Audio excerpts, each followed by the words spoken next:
简老师，我从小受到父母的压迫，长大后读过很多关于原生家庭的书，可为什么对孩子发火的时候，我还是像我父母的复读机？因为你学到的知识在跟基因对抗的时候，需要一把声波的手术刀。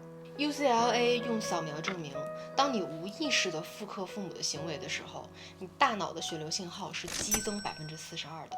想要打破这种神经劫持，你可以跟我做下面的神经解耦疗法。第一，当你情绪爆发之前，先用手去抚摸你袖口的褶皱，给你的情绪0.5秒的延迟时间。第二，播放这段解耦频率，帮助你调整情绪的惯性路径。